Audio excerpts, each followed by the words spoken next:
Hello, and welcome back to the Illinois Drifter Podcast. I'm your host, Justin Kahn, and this is kind of part of the furniture, I would say, of the Illinois Drifter Podcast. If you thought Sean Connery was sexy as James Bond, get a load of this. Get a load of this. All of this. This is better, if you ask me. Welcome back to the podcast, the Shawn portion of Sean Connery, Shawn Hillman. That's right. I'm glad to be back for my second visit here to the show. Thank you again for having me, and always a good time when we get together, not only on this but on our various adventures and seeing live music, which is, I think, my favorite thing to do. So I'm glad to be here and talking about it. It was a little bit of a not a totally planned. It was a little bit of an impromptu Sean Connery. Last week, we saw Joe Bonamassa at the Prairie Home Alliance Theater, also known as the Peoria Civic Center Theater. In fact, the Prairie Home Alliance thing, he pointed that out in the show. I was like, it is called that now, isn't it? But so, yeah, but it's, we'll talk more about the venue. But first I want to start with the act, Joe Bonamassa. Shawn, where do you come in with Joe B? So Joe B, my dad, of all people, turned me on to Bonamassa probably about 10 years ago.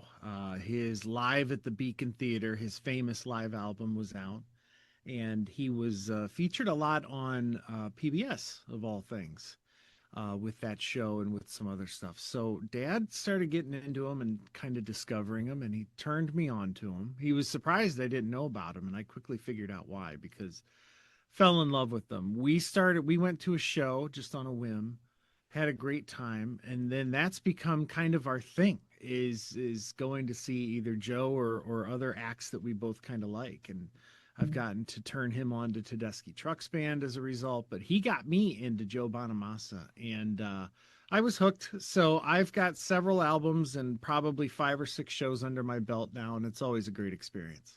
You know, for me, I definitely I'm pretty new to Joe Bonamassa. Our group, our little State of America group, I see his name come up, and I'd heard of him. That's a name. He's been touring for a long time, so the name was kind of a name that was always sort of around. I had never listened to him. Finally, kind of gave him a shot.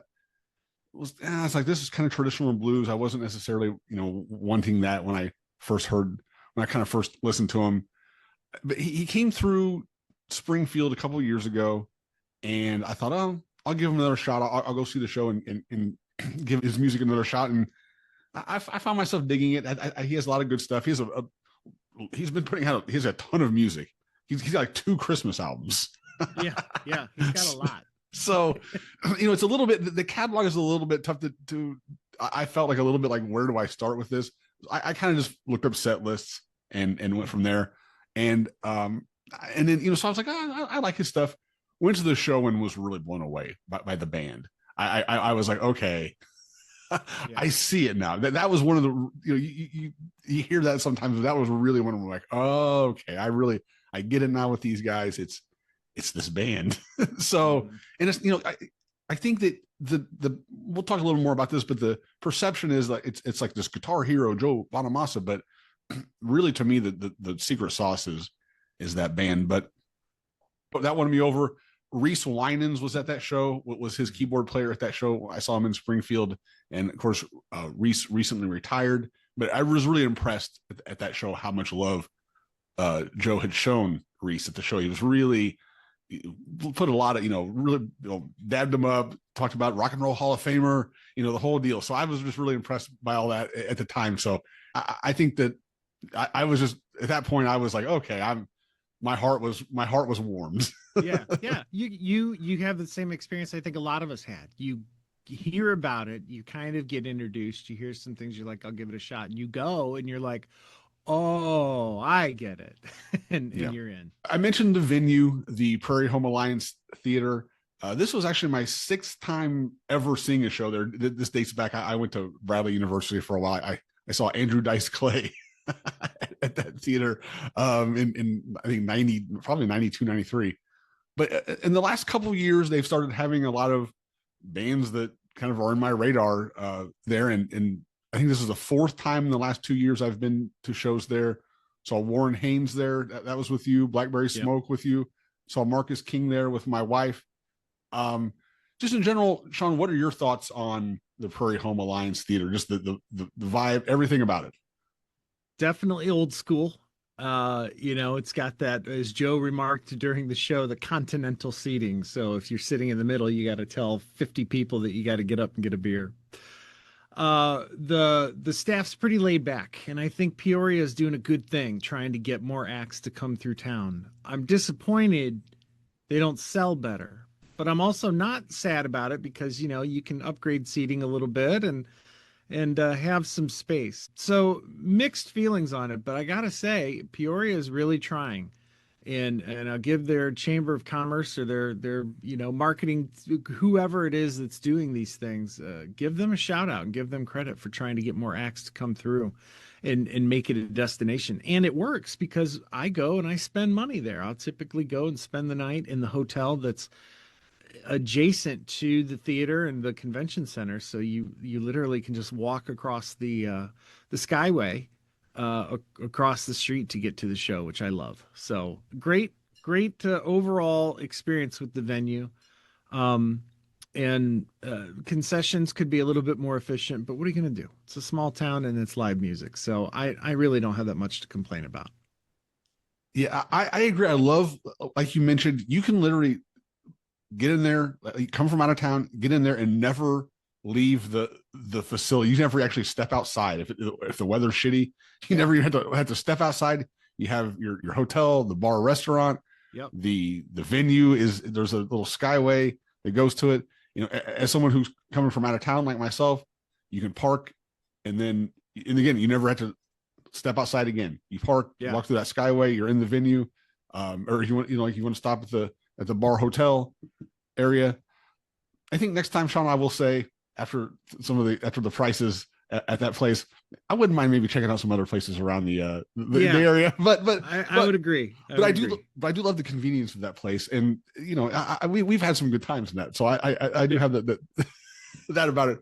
I love that about it. Parking had always been free previous to this. This time, I left there, and there was a charge for the parking. Oh, I mean, look, I get it. I'm not like pissed off or anything. I mean, it's for that level of convenience. I'll pay the 10-12 bucks, whatever it was. It's not like I paid, and it's not like I could have driven around and tried to find some street parking. I mean, that's all available. I mean, I think it's, especially in the evening, I think you could probably get away with finding somewhere free or pretty cheap to park. But in general, I like that facility. Um, the theater itself is nothing like, it's not one of those old school like ornamentate, it's not like one of those type of places, but it's a theater. The concession area, like you said, it's fine. I don't hate it. There's choices. I've yeah. been to worse. I like the merch area they have there. It's kind of set across. If you had a really hot band there, that merch area could get bad. I think the line could get like if you had a really big one. But for the bands we've been seeing there, that Yeah. merch area is great. Yeah. Crowd wise, pretty similar to what I've seen at most of the shows there. For whatever reason, I don't know. I think the way they price it, there was always that little middle spot. Uh-huh. There's nobody sitting there, so you can kind of just go, well, I'll just go ahead and move on up. But not an embarrassingly low amount of people. It's not like one of those where you're like, oh, this is bad. But too many empty seats for acts as quality and established as Bonamassa, Marcus King, Yeah. Blackberry Smoke. Yeah, I would agree. And I saw he was in Cincinnati the following night, and that show was almost sold out. So I was very excited to see that. Impressed with Cincinnati, which is not a phrase I use often. So it was nice to see that. I would like to see Peoria draw, and because if they can fill the place, they'll keep drawing the acts. If people are listening and they're waiting for just the right one, don't wait for just the right one. Please go see something you think you might have a chance at liking, and you're going to have a great time, and you're going to help them get more of those acts. So the ones that you do want to see come. So, yeah, Bonamassa is a legend. And some of his critics might say he's the first one that'll tell you about that. So he's got a little bit of an ego, but when you talk about the people, when he plays and he's on stage, he is very humbled. His time with Reese on keyboards with him humbled him. He always talks about the other guitar player that plays as the best guitar player on stage, which is obviously not true, but a great compliment. And his band is tight. They are tight, and you can tell they know the blues. So Yeah. this new keyboard player slotted in quite nicely, and they put on quite a show. Well, we'll talk about that. I did want to say one more thing about the crowd. Mhm. Um, one of the parts that you kind of pointed out that night too, they were quiet during the quiet parts, which Yes. was, I guess when the crowd is almost sleeping, I guess Yeah. that's at least they're not talking. At least they're not talking. So Well, that was nice. I debuted my new shirt for this show, Oh and I yeah, don't know if you're gonna. Yeah. it'll be if you're watching this on YouTube, which I hope you are.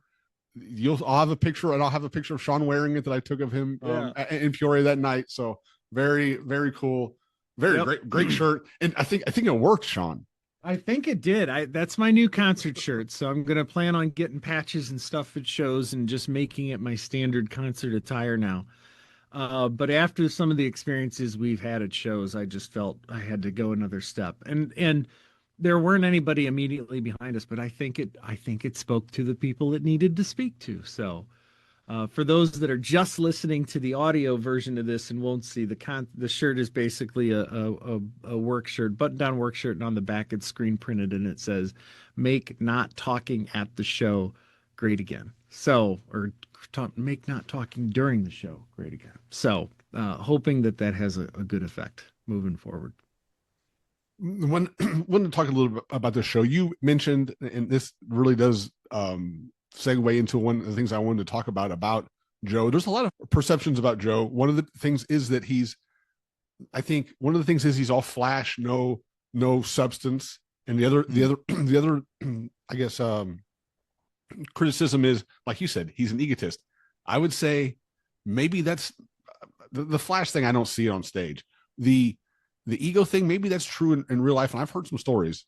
I've heard some stories from other musicians that I'm not gonna say them. I would love to have them on and tell these stories sometimes, but I've heard some stories. But on stage, that band doesn't feel like the Joe Bonamassa ego fest. It's a band. For sure. For sure. They get down to business and they do what they are paid professionally to do. And they do a great job. For me, it starts with that drummer. And Mhm. Shawn, do you know I have their album credits from the recent record, and I think this is correct that his name is Lamar Carter. I believe so. Joe's been through a couple drummers. So he had when he was coming up, he had one drummer that was with him for a long time.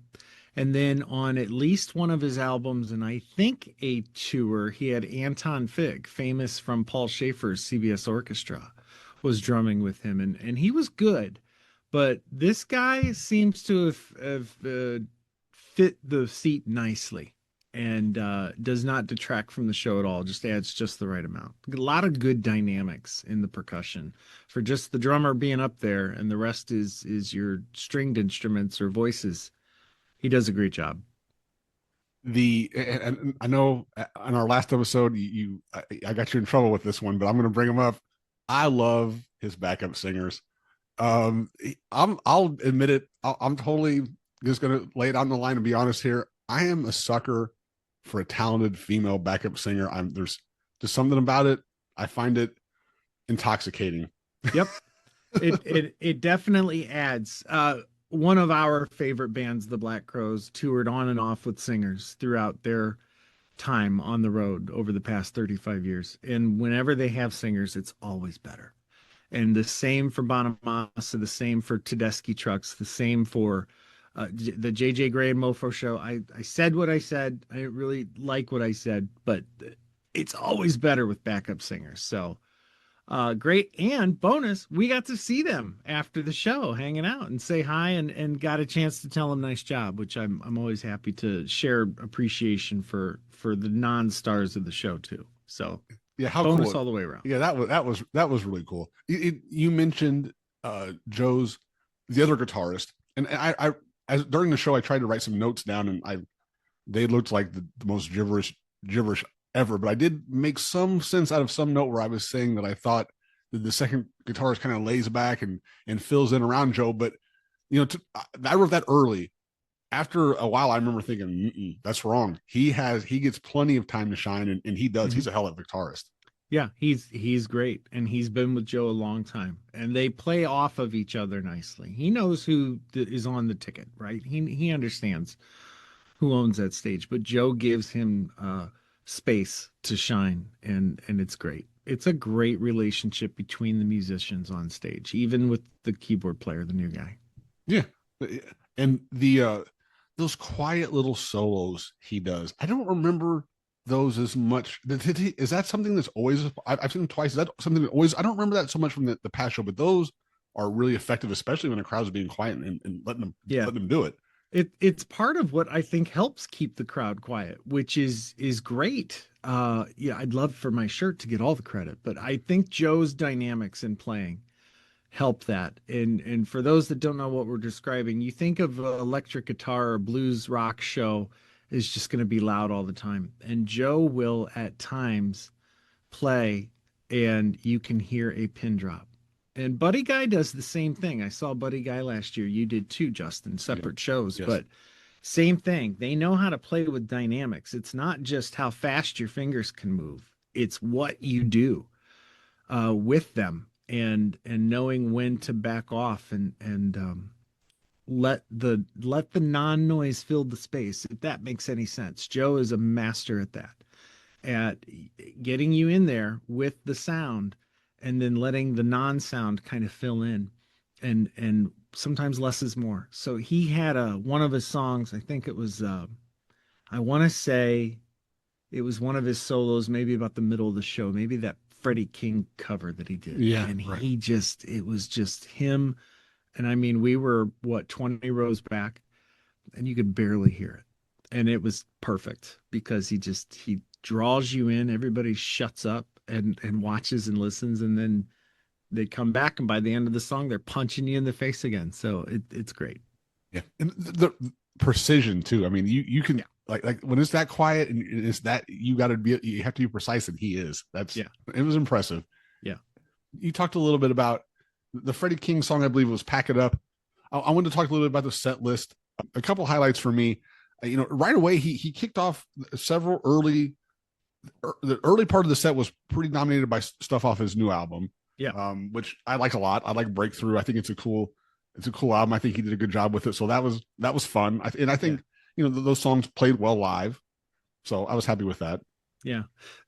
He had out of his first six songs, four were originals. And I like Self-Inflicted Wounds. That's a great one. Which is an older one of his. That's an early. Yeah. That's an earlier one. Correct. Yeah, that was kind of that was a treat to get that one live. I don't recall if I've ever gotten that one live before. And the rest of the show was covers, which Yeah, was very interesting. I was gonna say, so we got to, and, even some of the early ones like or 24 hour blues and Well I Done Got Over It or covers, but those are Bonamassa. You go to a those are sort of staple. Yeah. Those are ones I knew from the last show. I knew one, and I really love the way the backup singers dance and clap along to Done Got Over It. So I was having a lot of fun with that one, but yeah, it really went a different direction. All great stuff. But I looked at this set list and it's Big Bill Broonzy. We had a Delaney and Bonnie cover, and I've been trying to get into Delaney and Bonnie, but I did not know well. We had a Ronnie Earl and the Broadcasters cover. We had a Bobby Parker cover, and we had a Rory Gallagher cover. So it was an eclectic blues mix in that second set. But man, it was a great time. I enjoyed that set list. Yeah, I did too, and it was different. It was definitely different from what I've seen. And Joe, who kind of resisted this for a long time, did finally acknowledge that everybody goes to see one song for the encore. And Tell me about this, Shawn. I'll be honest with you. He did not do this at the last show I was at. I'm not really familiar with.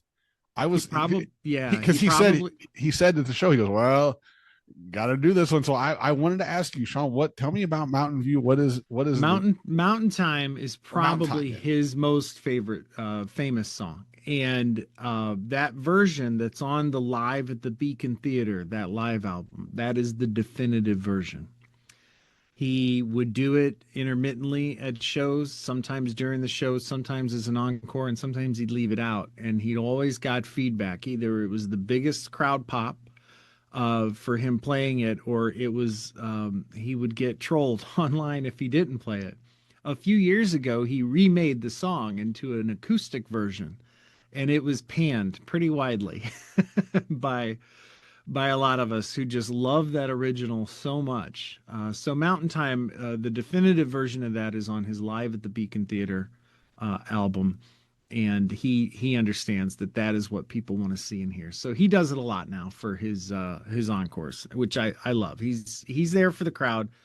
Gets a little cynical about it, when he hasn't played it, he gets in trouble. So it's, as an artist, I can imagine that can wear on you sometimes, but I give him credit and I give him props for leaning into it and going ahead and playing. He seemed like he was. If you've seen Mellencamp live, he's grouchy about doing some of Yeah. like Jack and Diane is Yeah. the one in particular. He's like, I mean, he is grouch ass about it, and I'm like, dude, either do it or don't do it. Yeah. We complain about the Crows doing Hard to Handle, Talks to Angels, but I want to tell you right now, no one is more sick of it than Chris Robinson of singing that song Hard to Handle. You'd never know it watching them on stage. He brings it like he loves it every time. I'm telling you, Yeah. he's sick of it. Yeah. But Joe sort of admitted it, but he also Mhm. had fun with it. He was able. It wasn't like a rolling his eyes. I'm gonna do it. You know what I mean? He was like, we're gonna do it. He did, and it was very respectful and a great version of it. Joe's not going to phone it in. He has been a guitar savant since he was a kid and understands the importance of his place in carrying forth great music. And while he does a lot to honor the greats like BB King and Freddie King and Buddy Guy and uh, all of these others that he covers, he also is going to have a legacy that he leaves behind. And I think Mountain Time and Redemption and a couple other of his songs are going to be that legacy. So I'm glad he plays it and he does not phone it in. He plays it and gives it what he's got. But yeah, he does Mountain Time most of the time now as his encore. We talked a little bit about the merch area, but I wanted to talk a little about what Joe had at his merch stand. Decent, no posters, which is always a disappointment to me, but Yeah. affordably priced T-shirts and vinyl. Total score there. I really felt like I didn't. I picked up the new vinyl. I'll put it on the camera real quick here. Good album. Yeah. I saw that you picked up the BB King. What is the name of it again, Shawn? It's his tribute to BB King. So it's Joe and a bunch of guest artists. Right. So I listened to it actually the next day. In fact, on the way home from the concert, I threw it on. I thought, well, I haven't listened to that. I'm gonna put it on, and was really impressed with it. The guest list on that is great. Yeah. There's a lot of really fun voices, a lot of good songs. I find myself it's long. I found myself Yes. I found myself getting a little worn. I think if I had it on vinyl, I think I might like it better where I can I'm turning it over. You know what I mean? Like, I think that sometimes makes things go a little on in the car. I found myself going, okay, I'll come back to this sometime. But overall, that's a fun album. And I think that's a good one to have on vinyl. I think that's a good pickup for you. Yeah, it was good. I had this my dad already has it. I went and saw him the next night and I just handed it over. I'm like, "Here. You got to listen to this." But I was sitting with it that night after the show and I'm like, "Man, this thing looks familiar." And I haven't verified it yet. I That might be the second copy. I got so excited to buy it that I might already have it cuz I'm looking at it, I'm like, I know this isn't the first time I've seen this record. So I either saw it in a store or it's down here somewhere in the vault. But anyway, it's a great album. I'm happy to buy it twice. Maybe I'll just let Dad keep one. But There you go. It's a good one. Yeah. And There you Joe go. does a lot of albums. I mean, he's got probably 25, 30 albums out by now. And he's my age. He's 49. So He's that's pretty phenomenal. He does have a ton of stuff. Yeah. All right, I'm going to put you on the spot, Shawn. Have you listened to the new Johnny Blue Skies album? I have not. I've listened to part of the first song. And I'm very much looking forward to it. But I was doing something else, and when I digest a new album, especially from an artist, and I've been looking forward to it, I want to dedicate time and space to do it properly. So no, I have not, and I've heard a variety of feedback on it, so I'm excited. Interesting. I'll tell you right now, I'm very impressed with it. I love it a lot. Some of the there was so much like, oh my god, this is the greatest thing that's ever happened. With it with some of the fans at first. I did come in with some skepticism.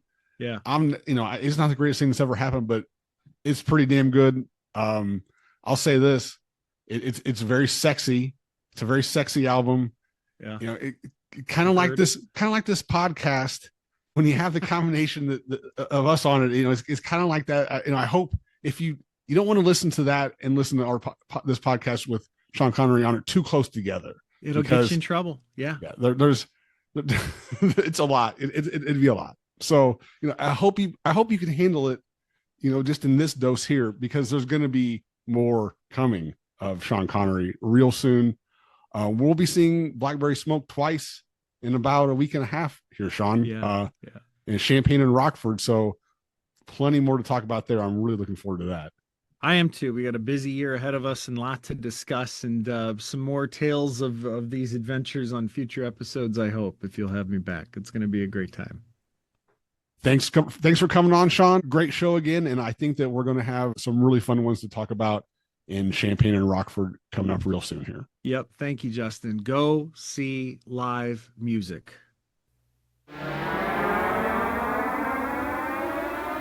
Well, thanks again to Shawn for coming on the show today.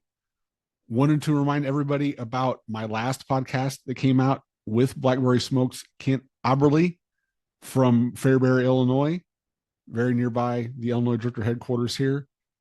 Really fun podcast, great conversation. If you haven't heard that, if you didn't know what happened, go check it out. Also, I want to ask you to go to YouTube, to my Illinois Drifter channel on YouTube, and give it a subscribe for me. I don't have many subscribers, and I want to start building that up. I really encourage you to also watch on YouTube if you can. There's always some little video aspects of things that are kind of make it a little bit better. I know I listen to my podcast on Apple Podcast a lot too. If you are listening on Apple Podcast, I listen to that. But honestly, I may, now that I kind of found out some things about how it all works, I'm going to try to, if my content producers do put their stuff on YouTube, I'm going to start supporting on there. It is a way to support your content creators that you follow without having to directly give them money. So go subscribe. Much more to come on Illinois Drifter Podcast. Thanks for listening.